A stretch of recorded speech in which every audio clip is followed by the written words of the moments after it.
Hello दोस्तों, TET maths YouTube channel में आप सभी का स्वागत। तो आज हम पहुंचे हैं श्री रामचंद्र चौहान जी के पास, जो जिनसे हम कक्षा 10 के अंदर ट्यूशन वगैरह पढ़ते थे। तो बहुत हेल्प मिली थी और सर का पढ़ाने का तरीका जो है बहुत इंटरेस्टिंग था। और आज हम इनके पास पहुंचे हैं और ये दिव्यांग होने के बाद इन्होंने सेकंड ग्रेड का एग्ज़ाम कैसे क्रैक किया, इनकी क्या रणनीति रही सेकंड ग्रेड एग्ज़ाम को लेकर के। तो जो बच्चे सेकंड ग्रेड की तैयारी कर रहे हैं उनके लिए ये हेल्पफुल होने वाला है, तो आपको इस वीडियो को पूरा देखना है। तो सबसे पहले हम सर को नमस्कार कह देते हैं। नमस्कार। तो सबसे पहले हम सर से एक बेसिक क्वेश्चन जानते हैं कि आपकी 10वीं 12वीं की जो स्टडी है वो कैसे रही, और आप मतलब उसमें औसत थे या औसत से अधिक नंबर आपके आते रहे, ये सब जानने का हम कोशिश करते हैं। TET मैथ्स चैनल से जुड़े हुए सभी दर्शकों को मेरा नमस्कार। और मेरे लिए ये बहुत खुशी की बात है कि मेरा ही पढ़ाया हुआ कोई स्टूडेंट आकर गुरुजी का आदर सत्कार करता है और उनके जीवन से जुड़े हुए संघर्ष को लोगों के सामने बयान करने की कोशिश करता है। तो इसके लिए गुरजंट सिंह का बहुत बहुत धन्यवाद। और जैसा कि क्वेश्चन में पूछा गया है मेरी 10वीं और 12वीं की पढ़ाई के बारे में, उसको बताने से पहले मैं मेरी 8वीं कक्षा की पढ़ाई के बारे में बता देता हूँ। 8वीं कक्षा की पढ़ाई मैंने गांव के ही एक पब्लिक स्कूल से की थी, लिटिल स्टार सेकेंडरी स्कूल से। तो उस टाइम 8वीं की कक्षा पास करने के बाद में मैंने 9वीं कक्षा में जो प्रवेश लिया था वो पास के ही यहाँ से 7-8 किलोमीटर दूर मेरे गांव से एक और गांव है हिंदुमल कोट।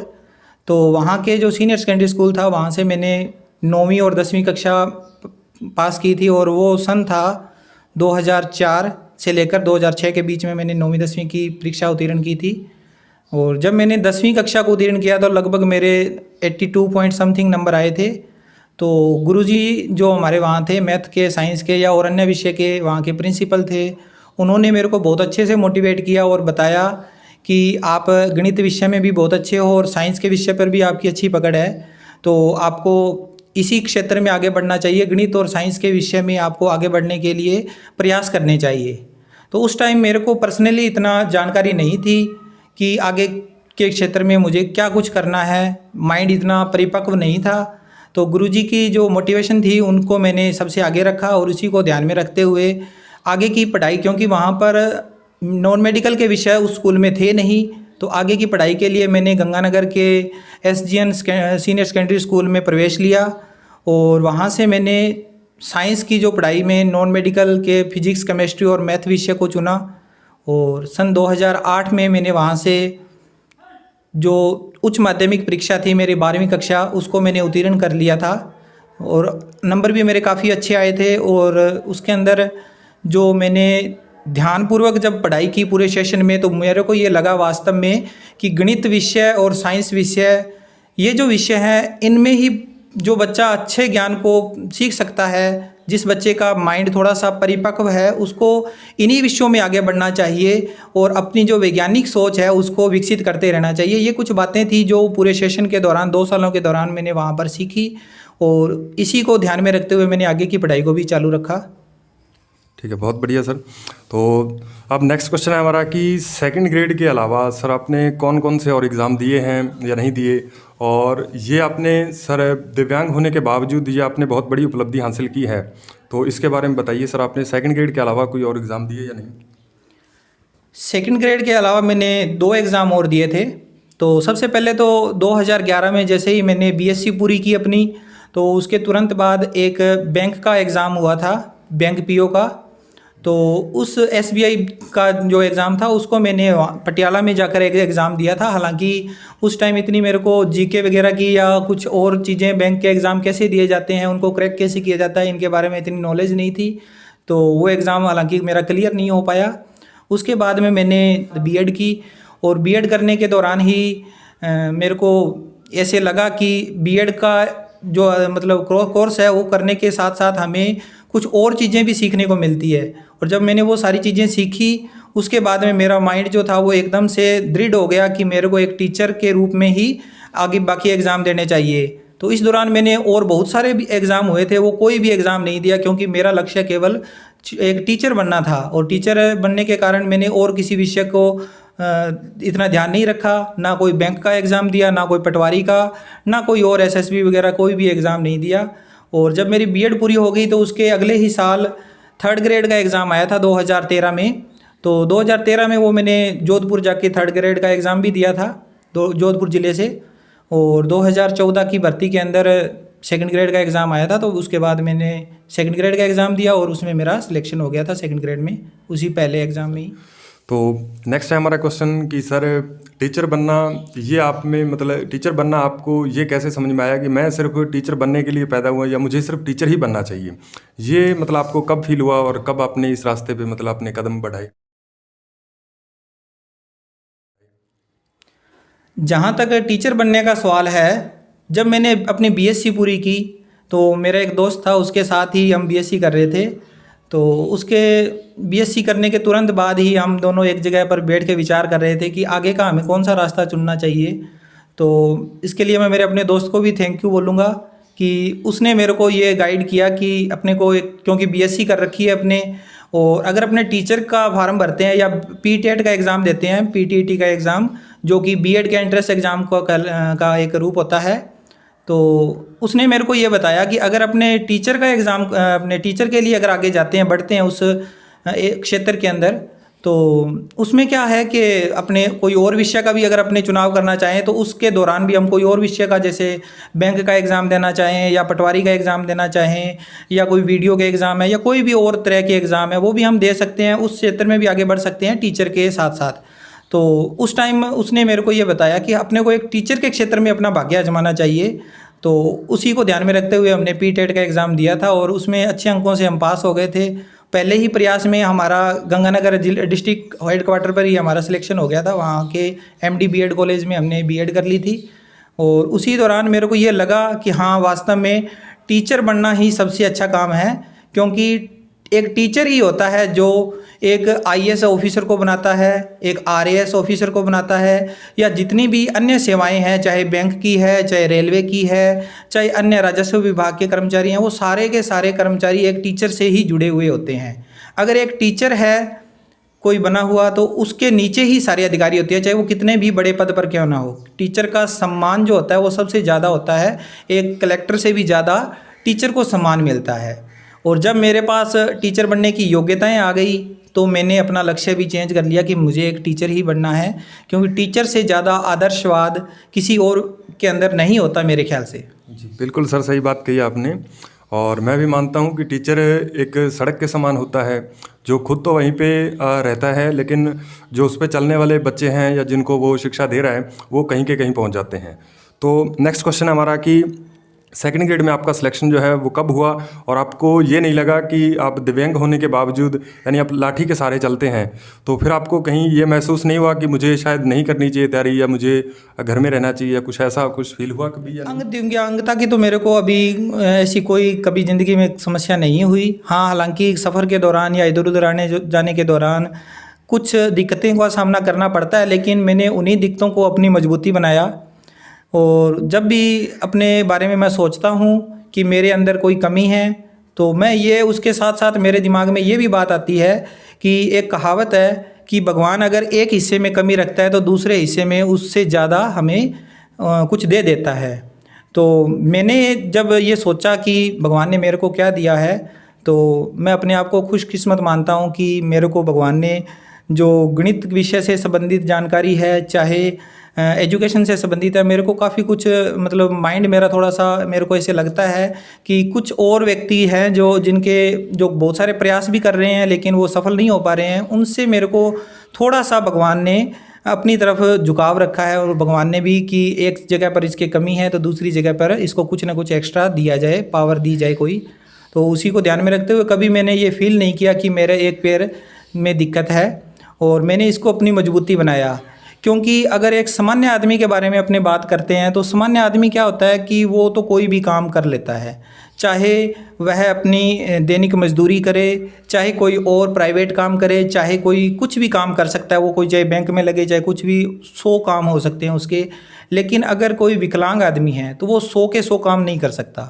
100 के 100 काम एक स्वस्थ आदमी ही कर सकता है। और जो व्यक्ति किसी चीज़ में अपाहिज है या कोई चीज़ की कमी है उसमें, उसको कुछ खास तरह के ही काम किए जा सकते हैं। तो उसी को ध्यान में रखते हुए मैंने भी ये निश्चय कर लिया कि मेरे पास जो शिक्षा है, मैंने उसी को अपना हथियार बनाना है और उसी का उपयोग करते हुए मेरे को आगे बढ़ना है। और इसका ध्यान में रखते हुए मैंने जो टीचर बनने का फ़ैसला किया था और आज मैं बहुत खुशनसीब हूँ, अपने आप को मानता हूँ कि मैं पिछले 7 सालों से एक टीचर के रूप में अपनी सेवाएं दे रहा हूँ और मेरा जो अंग न्यूनता की कमी थी उसको भी मैंने बखूबी पूरा कर लिया ठीक है है। सर, बहुत अच्छी बात कही।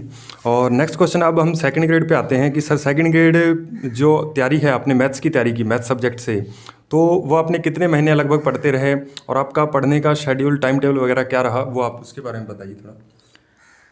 सेकंड ग्रेड मैथ्स की तैयारी के लिए मैं आपको बता देता हूँ कि जैसे मैंने 2011 में बीएड का कोर्स ज्वाइन किया था और 2012 आते आते मेरा बीएड का जो कोर्स था 1 ही साल का होता था उस टाइम, तो वो कंप्लीट हो गया था 2012 जुलाई के लगभग। तो जैसा कि मैंने मेरे पहले बताया था मेरे एक दोस्त के बारे में जो सुजावलपुर गांव से है, तो वो और मैं दोनों आपस में बहुत ज़्यादा घनिष्ठ रहे हैं और हमारे दोनों के बीच में एक तरह से जैसे दो भाइयों के बीच में संबंध होते हैं वैसे ही संबंध है। तो मैंने क्या किया था कि उसके साथ एक कोचिंग सेंटर चला रखा था जहाँ पे हम कक्षा 12वीं तक के बच्चों को कोचिंग करवाते थे, ट्यूशन पढ़ाते थे उनको मैथ की, साइंस की या कोई और अगर उनके डिफ़िकल्टी है उनके डाउट्स क्लियर करते थे। तो लगभग हमारा यही रहता था कि वहाँ के जो 11वीं 12वीं के बच्चे हैं उनको मैथ्स करवाना, 9वीं 10वीं के बच्चों को मैथ्स करवाना, ये सारा मैं संभालता था। और साइंस से रिलेटेड जो भी चीज़ें हैं या और विषय जो हैं एसएसटी है या कोई और विषय उनसे संबंधित कोई डाउट है तो वो मेरा दोस्त संभालता था।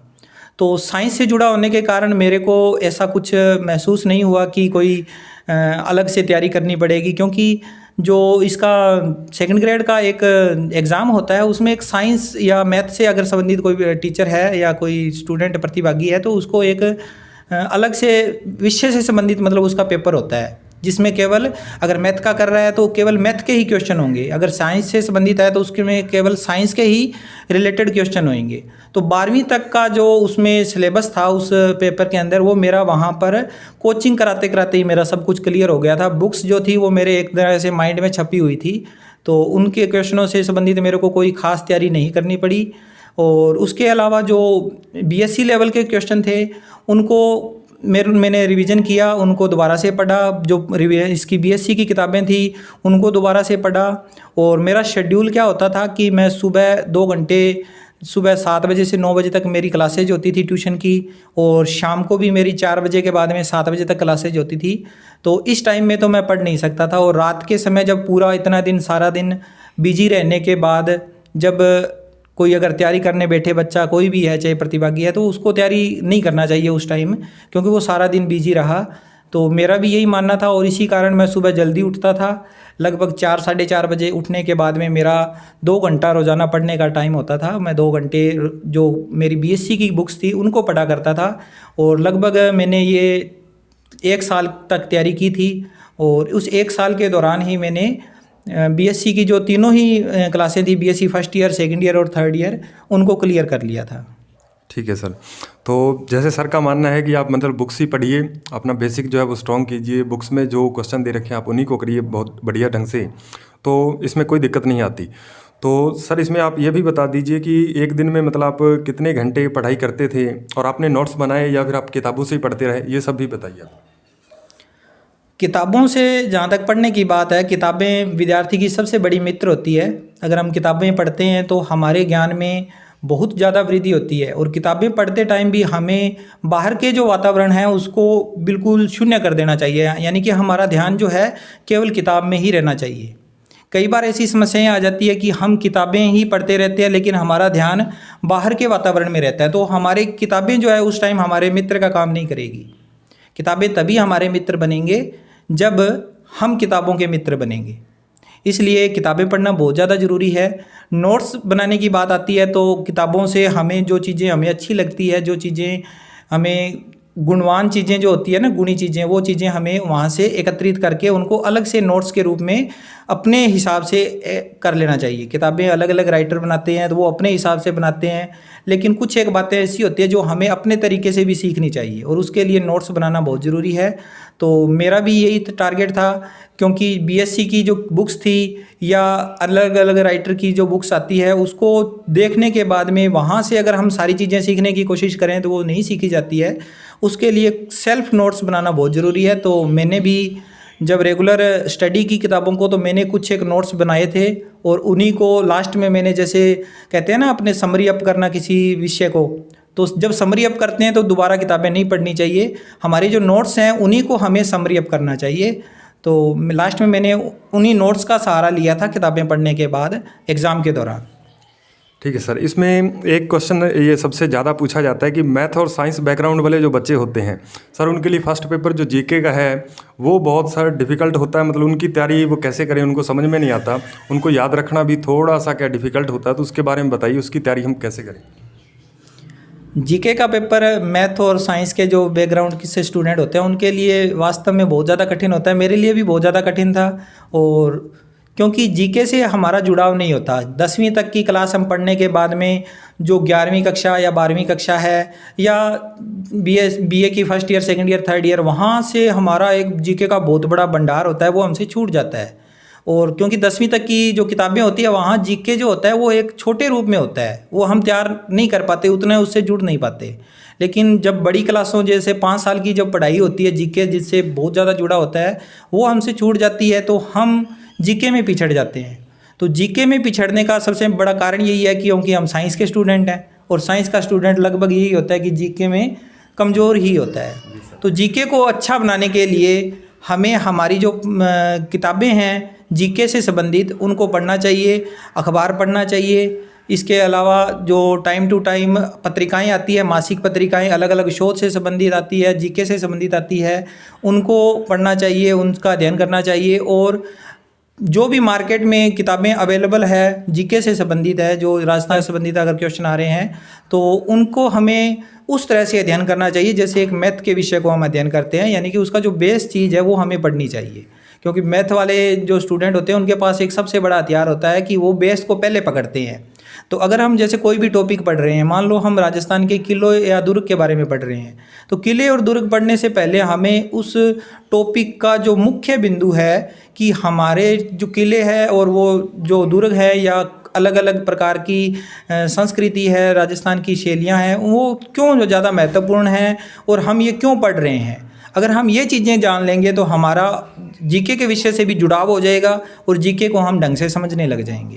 जी बिल्कुल, बहुत बढ़िया बात कही सर आपने। अब हम नेक्स्ट क्वेश्चन पूछते हैं कि सर पेपर में टाइम मैनेजमेंट कैसे करें और पेपर में कितने क्वेश्चन करने चाहिए, कुछ क्वेश्चन छोड़ भी देने चाहिए या फिर सारे करके आना ज़रूरी है, इसके बारे में थोड़ा सा बताइए। टाइम मैनेजमेंट के बारे में मेरी यही राय है कि प्रत्येक बच्चे को टाइम मैनेजमेंट पर ध्यान देना बहुत ज़्यादा ज़रूरी है, क्योंकि अगर आप टाइम का मैनेजमेंट करोगे तभी आप किसी विषय की तैयारी सबसे अच्छे तरीके से कर पाओगे। बिना टाइम मैनेजमेंट के चाहे आप कितना भी पढ़ लो, आप उस विषय के बारे में सही पकड़ जो है वो आप हासिल नहीं कर पाओगे। टाइम मैनेजमेंट के बारे में मेरी सबसे बड़ी आपको ये राय है कि सुबह जब भी आप उठते हो उसके बाद में ही आपका जो उस दिन की दिनचर्या है वो डिसाइड हो जानी चाहिए भी आज मैंने क्या कुछ करना है। सुबह के जो डेली वर्क होते हैं उनको निपटाने के बाद में कितने बजे पढ़ना है, क्या मुझे दैनिक जो काम है वो कैसे करने हैं, कितने घंटे का मेरे को सेल्फ स्टडी करनी है, कितना टाइम मेरे को मॉक टेस्ट पे देना है, या कुछ अन्य काम भी करने होते हैं पढ़ाई के अलावा भी, उनके लिए मेरे को कितना समय देना है। ये सारी चीज़ें हमें डिसाइड कर लेनी चाहिए। और एक बार अगर हम टाइम का मैनेजमेंट कर लेते हैं एक दिन का, तो उसी टाइम के अकॉर्डिंग हमें पूरे 7 दिन 30 दिन पूरे महीने के हमें तैयारी करनी चाहिए। और अगर हमसे टाइम के मैनेजमेंट के बारे में कुछ चीज़ें ऐसी है, कई बार कुछ अलग से कार्य हो जाता है हमें, तो उस दिन का कार्य अगर हमारा स्किप हो रहा है पढ़ाई का, तो उसके अगले दिन हमें पीछे का जो काम हमारा रह गया है उसको भी अगले दिन के अंदर पूरा करने की कोशिश करनी चाहिए। क्योंकि अगर आप एक महीने का टाइम मैनेजमेंट करते हो भी मैंने एक महीने में इतने यूनिट्स पढ़ने हैं या इन विषय की तैयारी करनी है, तो अगर आप ऐसे ही दिनों को स्किप करते जाओगे तो वो तैयारी आप नहीं कर पाओगे। और पेपर को सॉल्व करने के लिए अगर आप ये कहते हो कि मेरे को कुछ क्वेश्चन छोड़ देने चाहिए या आधे क्वेश्चन करने चाहिए, तो कितने क्वेश्चन छोड़ने चाहिए, वो चीज़ें छोड़ने पर तो कुछ भी हमें हासिल नहीं होने वाला। पेपर के ऊपर डिपेंड करती है कि हमें कितने क्वेश्चन करने हैं, कितने नहीं करने हैं, कितने छोड़ने हैं। तो जो क्वेश्चन आते हैं वो तो सारे करने हैं। अगर आपको 100 के 100 क्वेश्चन आते हैं तो आप छोड़ोगे क्यों? सारे 100 के 100 क्वेश्चन ही करोगे। लेकिन बाय द वे अगर आपको ऐसे लगता है कि पेपर में मैंने 100 में से 80 क्वेश्चन कर दिए और अब ये 20 क्वेश्चन मेरे रह गए, ये मेरे को आते नहीं हैं या आधे अधूरे आते हैं, तो क्या मैं इनको छोड़ दूँ या इनको करूँ? तो प्रतियोगी परीक्षा की बात करें तो सारे के सारे जो क्वेश्चन होते हैं वो ऑब्जेक्टिव टाइप होते हैं। हमें 4 विकल्प में से कोई एक विकल्प करना होता है और अलग अलग प्रतियोगी परीक्षा में अलग अलग प्रकार की मार्किंग भी होती है। कई पेपर ऐसे भी होते हैं प्रतियोगी परीक्षा के जहाँ पर नेगेटिव मार्किंग नहीं होती, तो वहाँ पर तो हमें निसंदेह सारे के सारे क्वेश्चन करने ही हैं। और चाहे आपको क्वेश्चन आए चाहे ना आए, जो आखिरी के 20 क्वेश्चन बच गए उनमें से आप 20 के 20 करके आओगे। 80 तो आपने श्योरली कर ही दिए, बाकी 20 क्वेश्चन आप उसमें करोगे। लेकिन जहाँ नेगेटिव मार्किंग होती है वहाँ पर आपने एक बात का विशेष ध्यान रखना है कि नेगेटिव मार्किंग में अगर आप गलत क्वेश्चन को भी अटेम्प्ट कर लेते हो तो वो क्वेश्चन आपको जो जितने आपने सही किए हैं उन क्वेश्चनों के भी नंबर वो कम कर देगा। तो वहाँ सोच समझ कर आपको ध्यान में रखना है कि आप कौन सा क्वेश्चन करोगे, कौन सा छोड़ोगे। जैसे उदाहरण के रूप में अपने 20 क्वेश्चन के बारे में बात करें तो वहाँ 4 विकल्पों में से अगर आप 2 विकल्प के ऊपर पहुँच जाते हो कि इन 2 विकल्पों में से मेरा एक उत्तर सही है, तो वहाँ आप उस क्वेश्चन को करोगे, हर हाल में करोगे, क्योंकि 2 में से एक सही होने का तात्पर्य क्या है कि आपका 50% वो क्वेश्चन सही हो रहा है। और नेगेटिव मार्किंग कितनी होती है? 1/3 या 1/4, यानी कि या तो 25% होएगी या 33%। तो दोनों ही स्थितियों में अगर आप देखते हो तो आपका तुक्का मारना वहाँ पर ज़्यादा अच्छा रहेगा, क्योंकि 50% आप तुक्का लगा रहे हो तो वहाँ आपको वो नंबर उसके हासिल होंगे या उसका बेनिफिट आपको मिलेगा 20 क्वेश्चनों पे। ठीक है सर, बहुत बढ़िया बात। और नेक्स्ट क्वेश्चन है हमारा कि सिलेक्शन के बाद आपको कैसा लगा कि हमारा पेपर देने के बाद आपको कैसा लगा कि हमारा सिलेक्शन हो जाएगा या फिर मेरिट बनने के बाद डिसाइड होगा? और सिलेक्शन के बाद लोगों के व्यवहार में आपको क्या क्या चेंज देखने को मिला, इन सब के बारे में बताइए। जैसे मैंने फरवरी 2014 में पेपर दिया था, पेपर देने के तुरंत बाद मेरे को ये यकीन था कि इस एग्ज़ाम में मेरा सिलेक्शन हो जाएगा, क्योंकि कभी मैंने असफलता की ओर कभी सोचा ही नहीं। जहाँ पर भी मैंने प्रयास किए मैंने अपना 100% देने की कोशिश की, और जब कोई व्यक्ति अपना 100% देता है तो वो मेरिट पे या सिलेक्शन नहीं होने पर इन बातों पे विचार नहीं करता, और मेरे ख्याल से करना भी नहीं चाहिए। उसको ये 100% होना चाहिए कि मैंने अपना 100% दे दिया है और मेरा श्योरली सिलेक्शन होगा।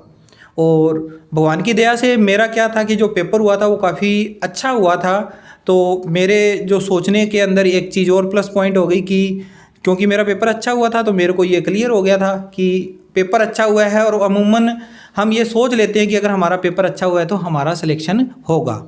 और व्यवहार के बारे में बात करें दूसरे लोगों के बारे में, तो जैसे मैंने 10वीं पास की, 12वीं पास की, या मैंने BSc की या B.Ed की, तो लोगों का जो व्यवहार था मेरे प्रति या मेरे पढ़ाई के प्रति वो अच्छा व्यवहार था, सकारात्मक था। हमेशा लोग मेरे को मोटिवेट करते थे कि रामचंद्र आप ऐसा करो, आप कामयाब होगे, पढ़ाई कर रहे हो, बहुत अच्छी बात है। मेरे परिवार, मेरे फ्रेंड जो है या मेरे रिश्तेदार जितने भी मेरे को आज तक मिले, सभी ने मेरे को मोटिवेट किया।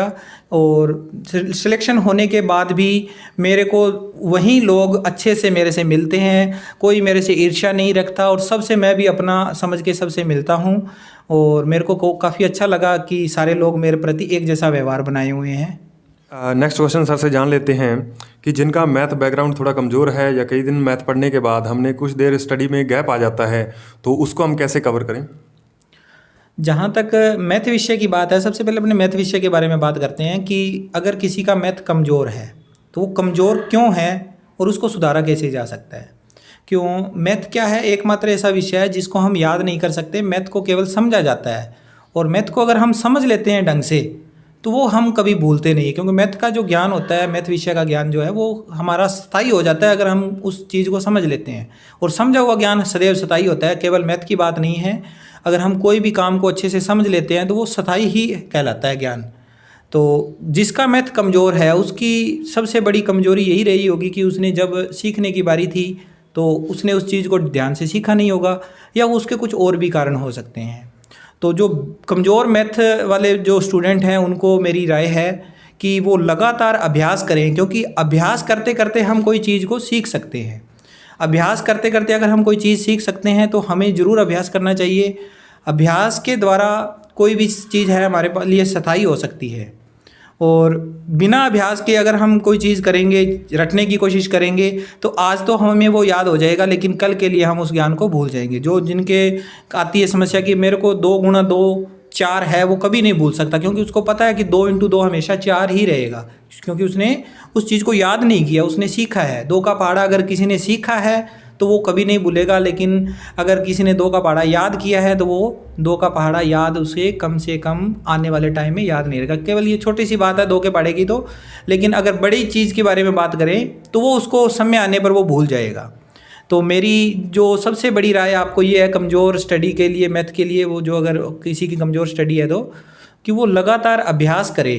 अभ्यास करेगा और बेसिक चीज़ों पर ध्यान देगा तो उसका मैथ धीरे धीरे सुधार आएगा। अगर किसी का गैप है मैथ विषय के अंदर, अगर मान लो अपने बात करते हैं कि 10वीं तक उसने मैथ किया, उसके बाद उसने आगे मैथ को छोड़ दिया, लेकिन जब प्रतियोगी परीक्षा आई तो उसमें मैथ के क्वेश्चन आ गए, तो उन मैथ के क्वेश्चन को वो कैसे करेगा?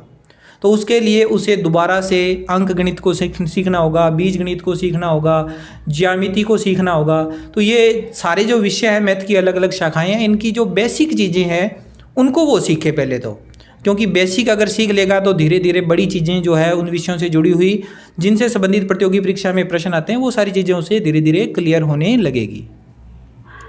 ठीक है सर, तो लास्ट क्वेश्चन है सर आपसे कि सेकंड ग्रेड की जो तैयारी कर रहे हैं जो विद्यार्थी, आप उनको मतलब 1-2 लाइनों में अगर बताना चाहो कुछ अपना जो आपने अनुभव रहा आपका तैयारी करते वक्त, तो उसको आप शॉर्ट फॉर्म में अगर बताना चाहो तो सर कैसे बताओगे आप? जो भी प्रतिभागी सेकंड ग्रेड की तैयारी कर रहे हैं या फर्स्ट ग्रेड की तैयारी कर रहे हैं या कोई भी प्रतियोगी परीक्षा की तैयारी कर रहे हैं, उनको मेरा एक ही सुझाव रहेगा कि वो वर्तमान समय में पढ़ाई का जो महत्व है या प्रतियोगी परीक्षा के अंदर कैसे कामयाब हो सकते हैं, उसके लिए वो अलग अलग जो मोटिवेशनल लोग हैं, मोटिवेशनल स्पीकर्स हैं, उनकी बातों को सुनें, उन पर गौर करें और अपनी पढ़ाई के प्रति अपनी ईमानदारी बरतें।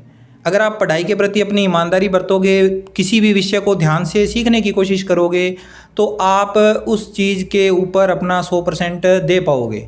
अगर आपने कोशिश नहीं की और फिर आप ये कहोगे कि मेरा इस विषय के अंदर सिलेक्शन होना रह गया, तो उसके अंदर आप दूसरे को उसके लिए नहीं डाउट कर सकते कि मेरे उसके कारण से रह गया, क्योंकि आप उसके खुद जिम्मेदार कहलाओगे। इसलिए आप किसी भी विषय में अपना 100% देने की कोशिश करें और जो अच्छी चीज़ें हैं उनको ग्रहण करें। वर्तमान में बहुत सारी ऐसी चीज़ें हैं हमारा ध्यान भटकाने की कोशिश करती है, उनको आप नेगलेक्ट करें और आगे बढ़ने का सदैव प्रयास करते रहें। बहुत बढ़िया भी।